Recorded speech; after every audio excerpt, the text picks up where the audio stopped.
¿Qué tal, chavos? ¿Cómo están? Vamos a realizar un video explicativo sobre el marco teórico, que es el siguiente paso, sin antes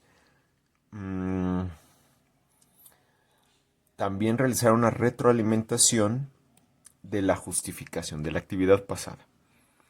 Bueno, la justificación es un paso que suele complicarse porque implica redacción. Aquí tenemos un ejemplo. Este, por ejemplo, es el tema, ¿no? En lugar de poner el problema, puso el tema nada más en esta actividad. La justificación es entonces aprender a uno de los... Desde el inicio ya estamos escribiendo, desde los objetivos, el problema, ya estamos escribiendo. Pero la justificación es el primer paso donde me requiere ya escribir de manera más larga mis ideas, escribir en prosa, escribir ya de corrido, plasmar todo lo que yo tengo en la cabeza de manera corrida. Es el primer paso que me obliga a dar esa acción, a ejecutar esa acción. Que no es lo mismo redactar un objetivo de 2 renglones a ya decir por qué mi investigación es importante, por qué merece la pena hacerla.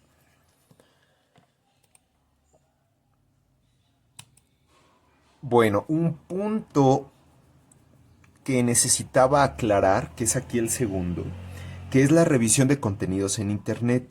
Evidentemente, muchos de ustedes pues no están bien enterados de un tema, son muy chicos para tener conocimientos de ciertos temas. No está mal que se vayan a Internet a justamente empaparse de aquellas cosas que no saben, de lo que hayan elegido.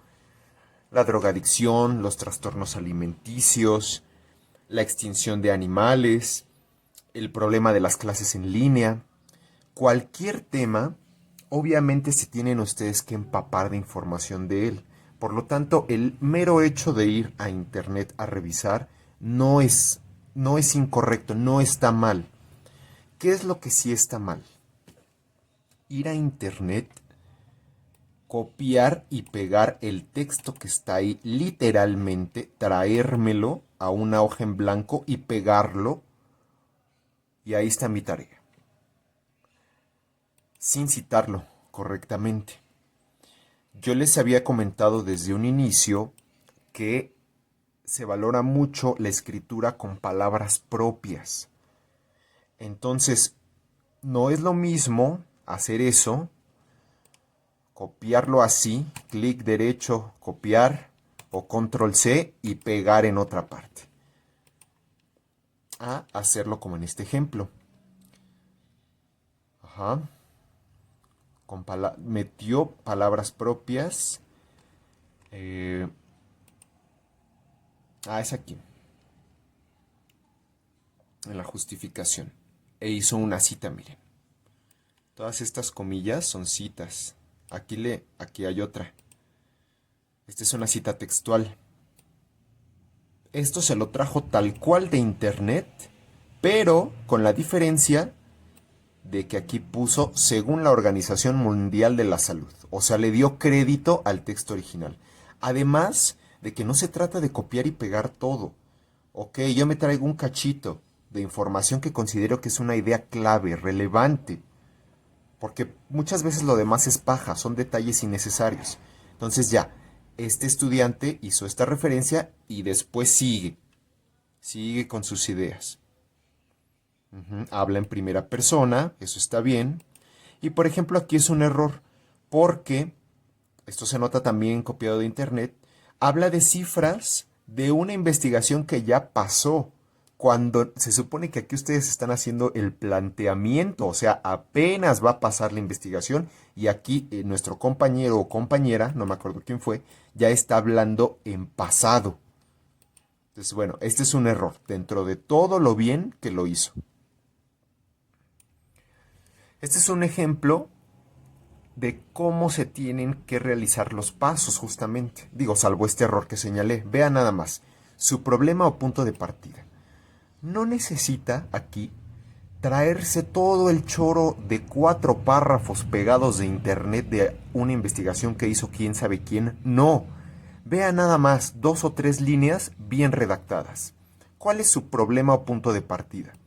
Los diversos trastornos mentales que hay en las personas y algunas consecuencias, causas y tratamientos, especialmente la esquizofrenia. Ahí está.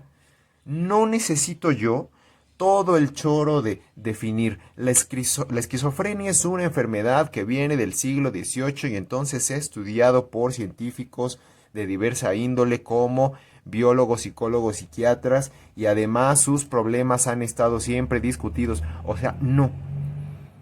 Muchos de ustedes tienen esa práctica de bombardear al profesor de información porque entre más es mejor. Y no es así. Pueden ser 2 líneas nada más, pero vean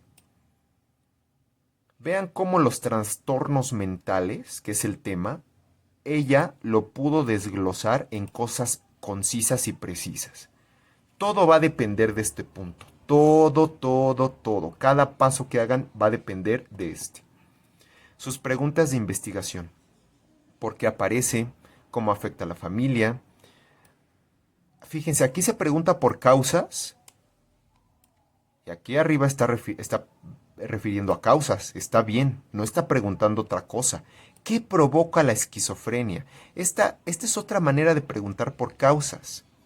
Puede ser repetitiva, sí, pero finalmente es correcta. ¿Cómo se diagnostican las enfermedades mentales? Bueno, aquí ya se va saliendo un poquito del tema. Porque, por ejemplo, si aquí quiere averiguar sobre tratamientos, aquí no hay ninguna pregunta sobre tratamientos. Debería haber alguna, ¿no? Los objetivos empiezan con verbos en infinitivo. Son metas para el investigador. Son metas técnicas. O sea, ella no puso como objetivo erradicaremos la esquizofrenia en los jóvenes de la Ciudad de México, porque eso es imposible. Son metas técnicas para el investigador. Sus hipótesis, vean nada más cómo están escritas. Como afirmaciones en nivel positivo, en una orientación positiva, perdón. Vean nada más. Son afirmaciones, son suposiciones, como si ya fueran verdad, pero todavía hay que comprobarlas. Y bueno, ya después la justificación. Entonces, este es el aspecto que deberían tener los trabajos de todos y cada uno de ustedes. Tema general, un problema ya descompuesto en ámbitos más específicos, sin ser un chorote de 3 o 4 párrafos pegados de internet. Sus preguntitas bien relacionadas, objetivos, hipótesis, les digo, todo, todo, todo dependiente del primer paso. Si mi primer paso no está bien acotado, todo lo demás puede resultar muy vago. Ok. Entonces, bien por Atsiri ahí. Con respecto a la justificación, una última precisión es no hacer juicios de valor. Y esto tiene que ver con la objetividad. Acuérdense que el conocimiento científico que estamos trabajando en esta investigación tiene que alejarse de la subjetividad y acercarse a la objetividad. Fíjense nada más, como lo que dice hasta aquí abajo. Los abortos son como una espada con doble filo. Dependiendo de cómo te vaya con la familia, con la noticia de que vas a ser padre o madre a temprana edad, no es muy recomendado tener un bebé a temprana edad. Fíjense, aquí ya está dando una opinión. Una cosa es que ustedes traigan información de por qué los abortos son un problema que debería analizarse, por qué afectan la vida de los adolescentes, cuáles son las consecuencias que va a traer en los hijos no deseados quizás. Y otra cosa ya es dar tu propia opinión del problema. Esto no se debe de hacer, jóvenes. Las opiniones personales se tienen que omitir y llegan hasta la etapa de las conclusiones de una investigación. Así que hay que tener cuidado con hacer juicios de valor. que equivalen a opiniones. Bueno, ahora sí damos carpetazo al tema al paso de la justificación y pasamos al marco teórico. Muy bien. Es un paso algo complejo, pero vamos a hacer el esfuerzo por realizarlo. ¿Qué es primero el marco teórico? Vamos a poner atención en estas dos palabras. Como marco, como el marco de un cuadro, es algo que rodea, que le da límite. ¿Le va a dar límite a qué? Pues a nuestro problema de investigación, que es lo más importante. Es una de las fases más importantes. Consiste en desarrollar las teorías que van a fundamentar el proyecto. ¿Cuáles teorías? ¿Las que yo quiera y se me antoje? No. Las teorías que tengan que ver con el planteamiento del problema. Acuérdense que este es el corazón de todo. Todo tiene que responder al planteamiento de mi problema. Entonces, primero selecciono el tema, luego lo delimito, creando el problema, preguntas, hipótesis, justificación, y lo que seguiría es una revisión de la literatura. Así se empieza a hacer el marco teórico, revisando investigaciones que hayan abordado lo que yo me estoy planteando en mi problema de investigación. Lo vamos a hacer en este nivel y en nuestra materia con fuentes documentales. Esto me ayuda a delimitar información pertinente para no desviarme de mi problema. Ahora, el marco, ya vimos que el marco, como el marco de un cuadro o de una puerta, es algo que finalmente pone límites, rodea, ¿no? Ahora vámonos con la segunda palabra, lo teórico. ¿Qué es una teoría? Es una explicación del mundo o de una parte de ese mundo. Entonces, aquí vamos a tomar teoría como sinónimo de explicación. De manera más rigurosa, la definición de teoría es un sistema lógico compuesto de observaciones, axiomas y postulados, es decir, axiomas y postulados son principios que afirman ciertas verdades y que tienen consenso, que tienen como objetivo declarar bajo qué condiciones se desarrollan o desarrollarán ciertos supuestos sobre la realidad. Entonces, una teoría no es simplemente una adivinanza, es una explicación que se basa ya en información, en estudios sobre cierta cosa que se desconoce. Una teoría tiene que ser verificable, obviamente, porque si no se queda en el nivel de las suposiciones, y todos podemos hacer suposiciones, todos. Pero lo que le da valor a la teoría es que no es cualquier suposición, es una explicación que se postula como una verdad basada en el estudio previo. O sea, no es chisme. Uh-huh. 3 tipos de teorías, porque hay muchas. Al haber tantas, jóvenes, es que eso da pie a que la definición de teoría sea tan diversa. Y muchos profesores, pues a veces propongan definiciones incluso hasta contradictorias. Pero eso es porque las teorías son muchas y de muchos tipos. Los principales. Las teorías descriptivas identifican y describen características específicas de personas, grupos, situaciones o acontecimientos determinados. Una teoría descriptiva generalmente habla de cosas, personas o situaciones en el tiempo pasado y en el tiempo presente. O sea, de hechos que han venido ocurriendo hasta el día de hoy.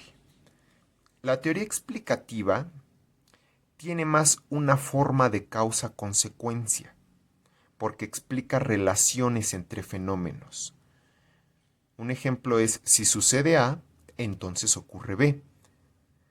Por eso es que habla de causas, consecuencias, influencias, impactos, efectos, por qué y para qué. Y finalmente, las teorías predictivas, que como su nombre lo indica, predicen, o sea, hablan del futuro, de situaciones, cosas y personas en el futuro. Niveles de teoría. Bueno, aquí cabe mencionar que las teorías que ustedes van a buscar para esta semana van a ser de cualquier tipo. Yo no les voy a pedir de alguno en específico. Yo les explico estos tipos de teorías jóvenes para que ustedes las identifiquen con más facilidad. Aquí no importa si ustedes juntan puras descriptivas, explicativas o predictivas. Lo más importante es que ustedes cuando lean sus textos puedan decir, aquí hay una.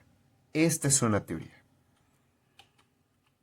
Ahora vámonos con los niveles.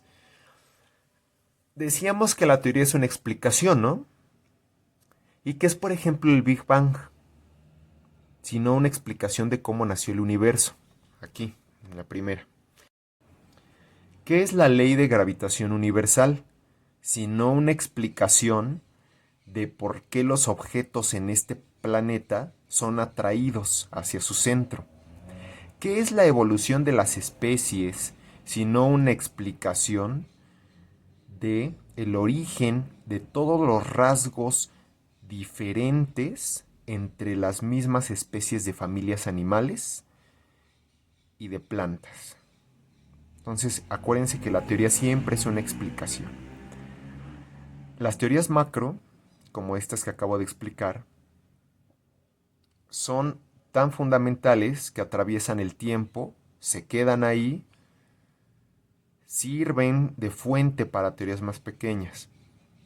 Las teorías meso, que sobre todo en ciencias sociales se les llama también de alcance medio, generan conceptos también, generan ideas, pero cambian con lentitud. Estas no trascienden en el tiempo como las macro.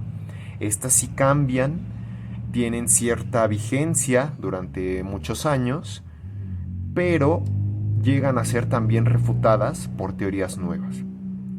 Finalmente tenemos las micro. Las micro son las que cambian con mayor rapidez. Las teorías micro tienen un alcance también muy pequeño. Cambian mucho dependiendo la disciplina de la cual se trate. Entonces aquí, para el trabajo de esta semana, van a recopilar ustedes sobre todo teorías micro. ¿Por qué es importante el marco teórico? Orienta sobre cómo habrá de realizarse nuestra investigación. Se trata de acudir a antecedentes para ver cómo ha sido tratado este problema que nosotros nos hemos propuesto, qué tipos de estudios ya se han efectuado, con qué tipo de sujetos, cómo se han recolectado los datos, en qué lugares y con qué diseños. Permite formular definiciones y preguntas básicas cuando el problema a estudiar es prácticamente desconocido. Ayuda a evitar errores de investigaciones pasadas sobre el mismo problema. En este sentido nos ahorra repetir esos errores precisamente.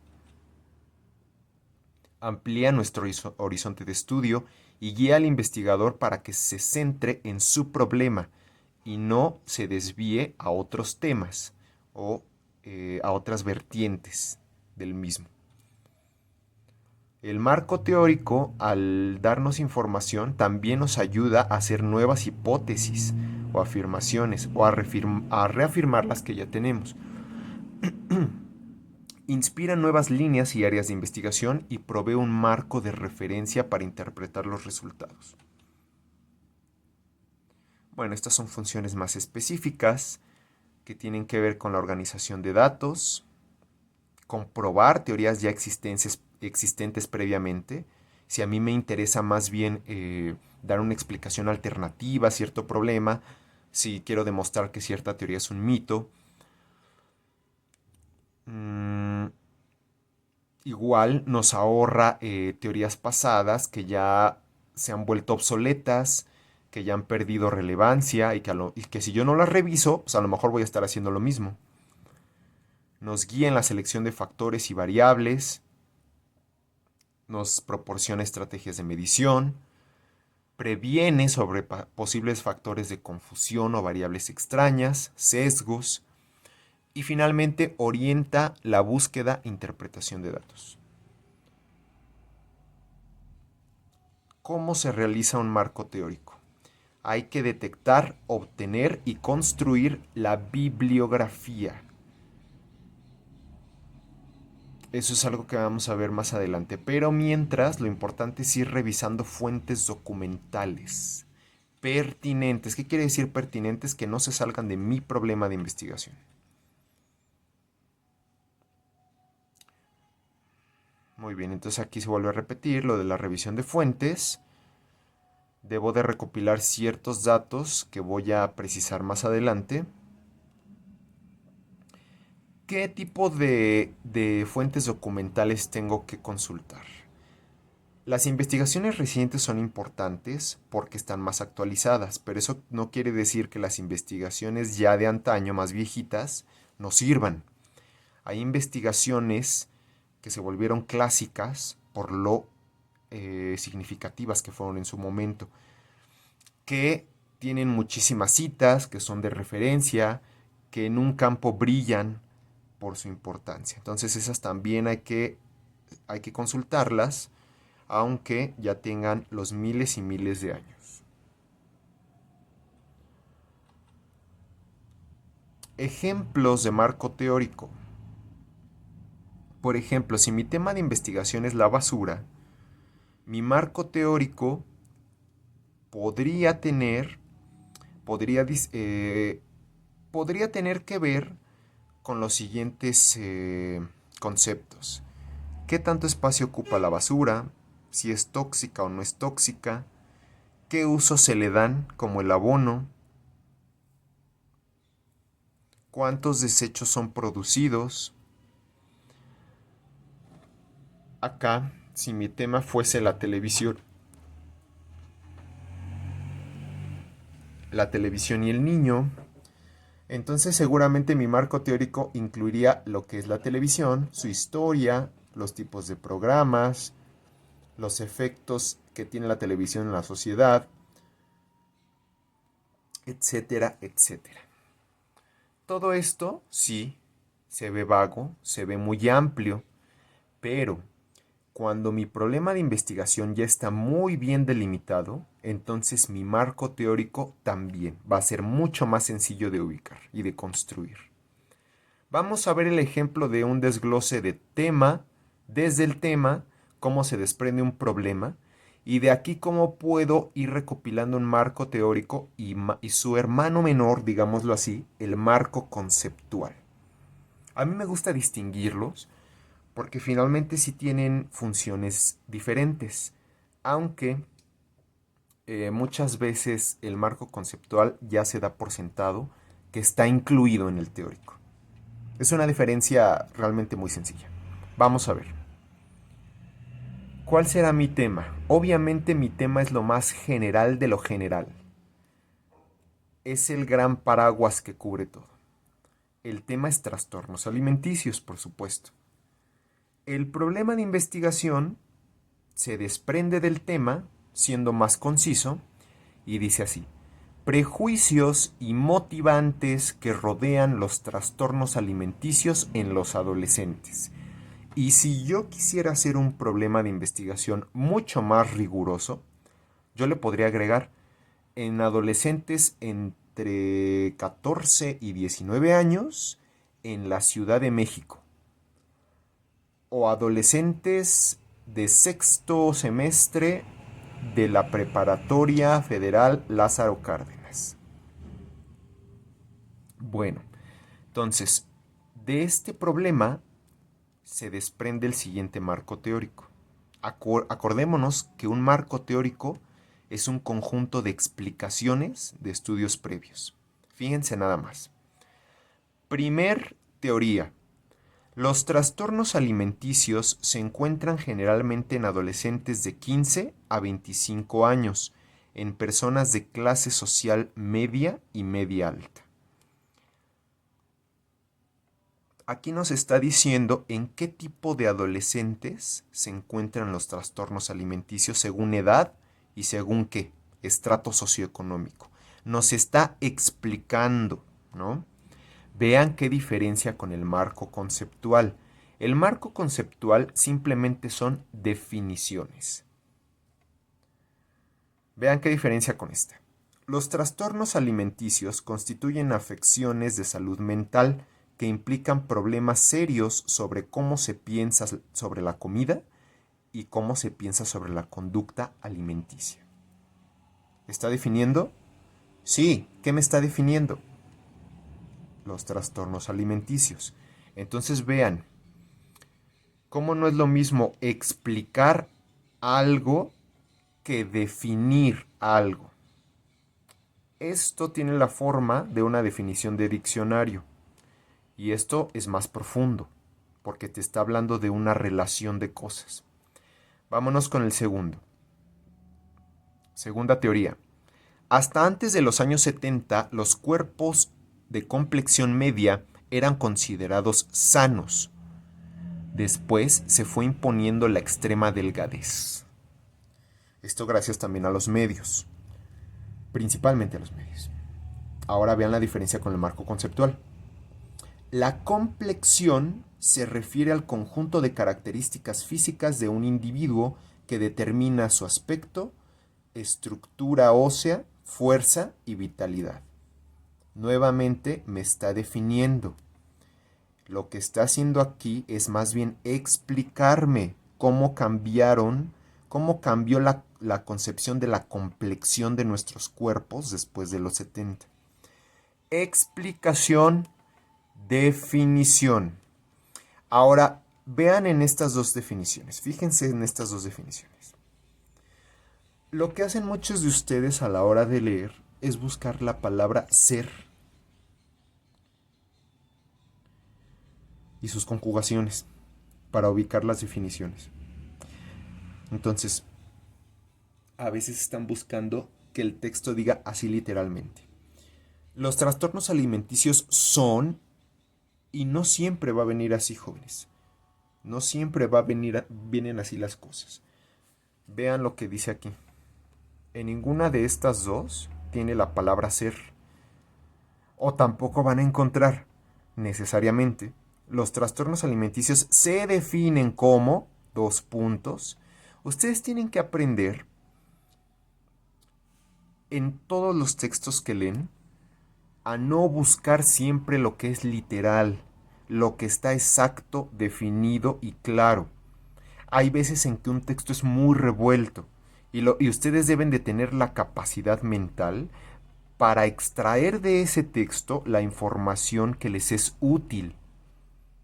En el caso de la actividad de esta semana, la capacidad para diferenciar lo que son explicaciones de definiciones.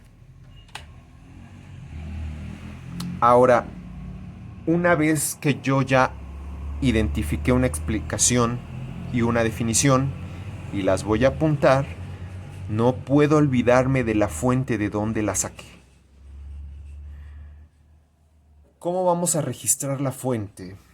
Con un sistema que les enseñan desde secundaria, y si ya no se les enseñan, pues deberían, porque es muy práctico, el ordenamiento paleta. Nunca se olvide el ordenamiento paleta. ¿En qué consiste? En rescatar la página o las páginas de donde saqué la información, el autor, obviamente nombre y apellidos, lugar de publicación, todas las cosas publicadas, ya sea física o electrónicamente, tienen un lugar en donde se publican. Y generalmente es la ciudad. Si no se anota la ciudad, entonces se anota el país. La editorial. Si es un periódico electrónico, se anota el periódico. Si es una revista electrónica, se anota la revista. El título de la obra, título del libro, de la revista, del periódico, del artículo.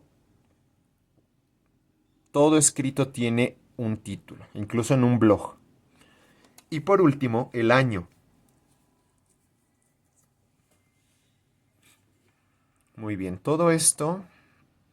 con todo esto vamos a dar cuenta de la fuente de donde extrajimos la información y eso nos va a dar legitimidad. A nuestra información le va a dar legitimidad y eso va a va a comprobar que no nos sacamos de la manga lo que estamos presentando. Estos datos paleta se reorganizan dependiendo de los estilos de referencia bibliográfica que vamos a ver más adelante. Es decir, ya anotados en una bibliografía que viene al final de todo libro, pues a veces viene primero la página, no, perdón, a veces viene primero el autor, a veces el título de la obra va casi hasta el final y así. Pueden cambiar de lugar. Estas son las fichas que vamos a ir construyendo con las teorías y conceptos que vayamos recopilando. La fuente, los datos paleta que constituyen la fuente, realmente no tienen un lugar estricto donde puedan ir.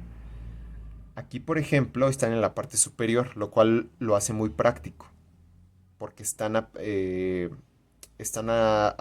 alcance de manera más rápida aquí en la parte superior. Pueden ir también hasta abajo, ya después de que se haya escrito todo el texto.